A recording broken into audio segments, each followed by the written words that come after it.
Assalamualaikum warahmatullahi wabarakatuh. Selamat pagi anak-anak kelas 5 yang cerdas ceria, yang soleh solehah. Bagaimana kabarnya pagi ini? Iya, alhamdulillah semuanya dalam keadaan sehat. Bertemu kembali dengan Pak Guru pagi ini untuk belajar tematik tema 6, subtema 3, pembelajaran 2 ya. Muatan pelajarannya pada pembelajaran 2 ini adalah Bahasa Indonesia, IPA, dan SPDP. Pertama, mari kita belajar sejarah termos. Ya, perhatikan. Pencipta termos pertama kali pada tahun 1902 adalah James Dewar. Penemuannya didorong oleh kebutuhannya untuk menjaga agar minuman bayinya tetap hangat. Tetapi saat itu untuk menjaga suhu minum agar tetap hangat merupakan hal yang sulit dilakukan, terutama dalam kondisi cuaca yang dingin seperti di Eropa.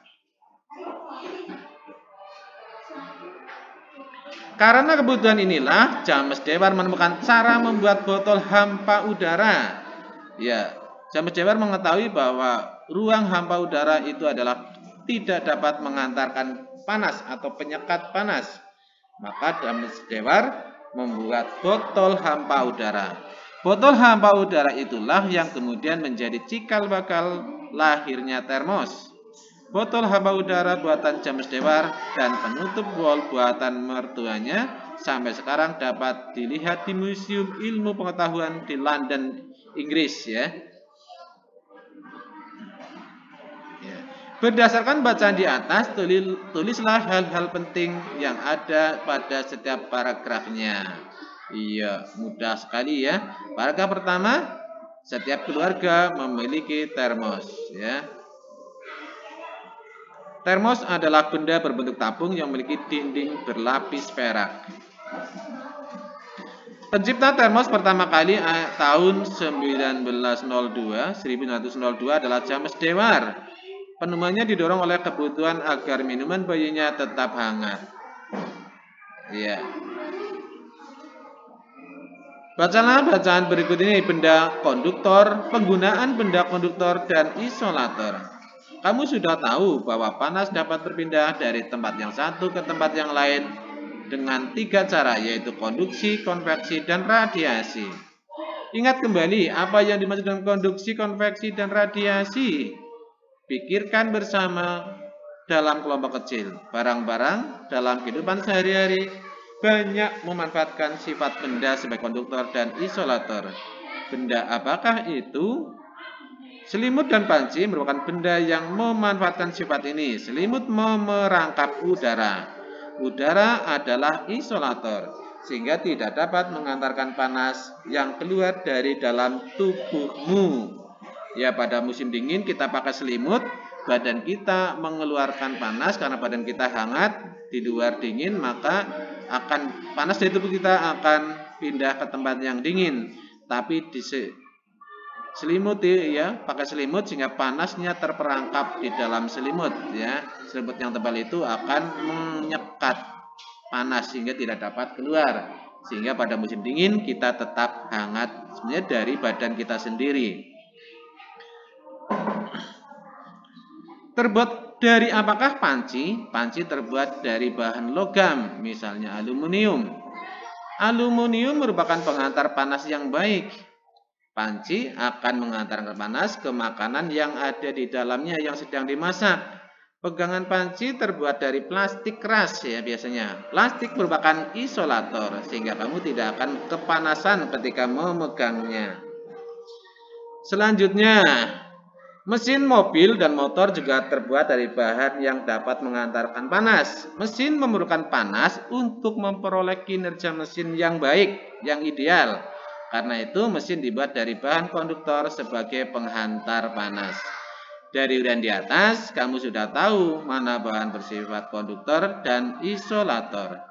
Selain selimut dan panci, tentu kamu dapat dengan mudah ya menjumpai penggunaan benda yang bersifat konduktor dan isolator dalam kehidupan sehari-hari. Ya, tulislah hal-hal penting dari teks tersebut. Ya. Penggunaan benda konduktor dan isolator ya. Di paragraf pertama, panas dapat berpindah secara konduksi, konveksi, dan radiasi. Beberapa barang memanfaatkan sifat benda sebagai konduktor dan isolator. Panci terbuat dari logam. Panci dapat mengantarkan panas sampai ke masakan. Pegangan panci bersifat isolator sehingga kita tidak kepanasan ketika memegangnya. Selimut dan panci memanfaatkan sifat konduktor dan isolator. Selimut memerangkap panas yang keluar dari tubuh sehingga badan tetap hangat. Mesin mobil dan motor juga terbuat dari bahan yang dapat mengantarkan panas. Mesin memerlukan panas untuk memperoleh kinerja mesin yang ideal. Nih, sudah paham ya hal-hal penting yang ada pada bacaan? Mari kita pelajari bagian-bagian termos yang sudah tadi dipelajari pada bacaan di depan ya. Umumnya termos terbuat dari kaca berdinding 2 lapis. Di antara kedua dinding kaca terdapat ruang hampa udara atau vakum atau kosong. Ruang hampa berfungsi mencegah hilangnya panas. Bagian tutup termos terbuat dari gabus atau plastik yang bersifat isolator. Mari lebih jelasnya perhatikan gambar berikut ini. Ya, ini sebentar, iya, ini. Ya. Termos bagian utamanya adalah ini, dinding kaca. Ini yang ada 2 lapis, lapisan dalam, ini lapisan dalam dan lapisan luar. Nah, di antara 2 lapis ini gabung jadi satu, di dalamnya ini ruang hampa udara. Ada ruangan tapi kosong, bukan berisi udara, udaranya dipompa keluar sehingga tidak ada udara di sini. Ya. Terus tutupnya terbuat dari gabus ya. Ini juga bersifat isolator. Terus tabungnya, badannya terbuat dari kaca ya, berlapis perak. Terus di tengah-tengah ruang hampa udara. Ini saya jelaskan. Air panas yang dimasukkan dalam termos ini biar tahan panas, awet panasnya itu dibuat agar panas susah merambat keluar. Caranya pertama tutup dengan bahan isolator. Isolator adalah sulit menghantarkan panas sehingga panas tidak dapat keluar ke atas. Selanjutnya di tabungnya terbuat dari kaca, dilapisi perak. Ini juga nanti panas ya mengenai kaca berlapis perak itu tidak akan bisa keluar ya, akan mantul sehingga panas juga susah keluar.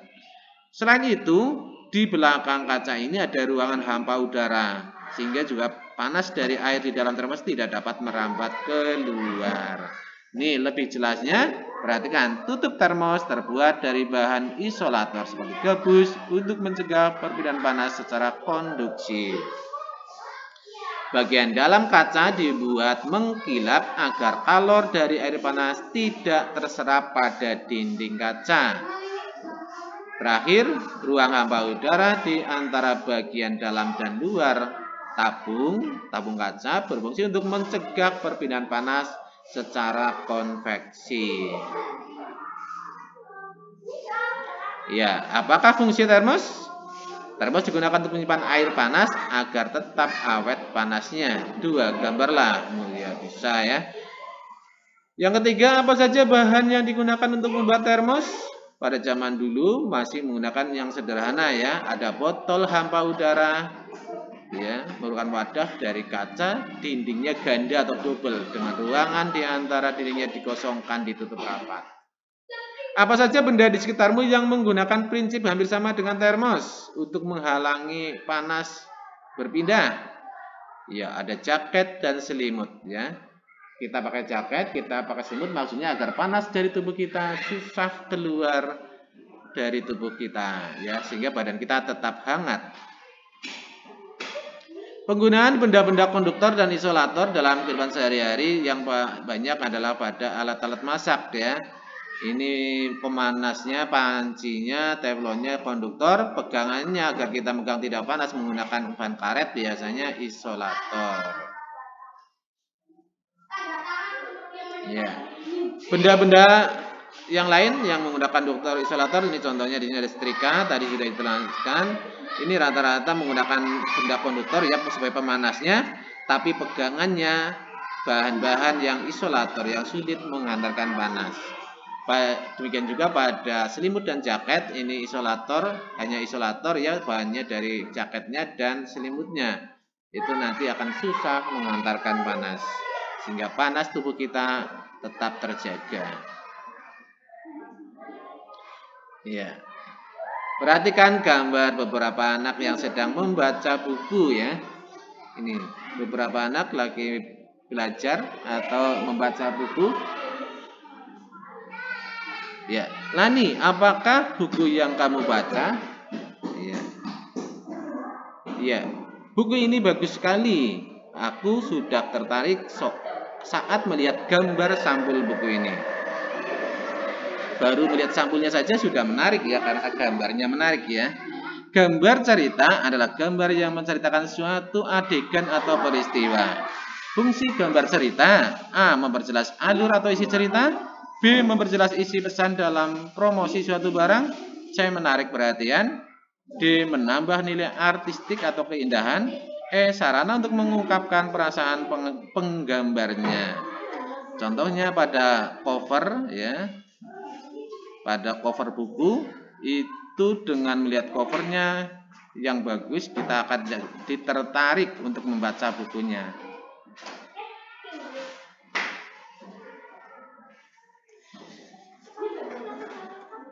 Ya, ciri-ciri gambar sampul depan. Gambar berisi tentang isi buku. Terus gambar yang disajikan harus menarik, biasanya sampul buku menarik ya. Terdapat judul buku yang ditulis dengan ukuran huruf lebih besar dari tulisan lainnya. Terus ada nama penulis dan nama penerbit.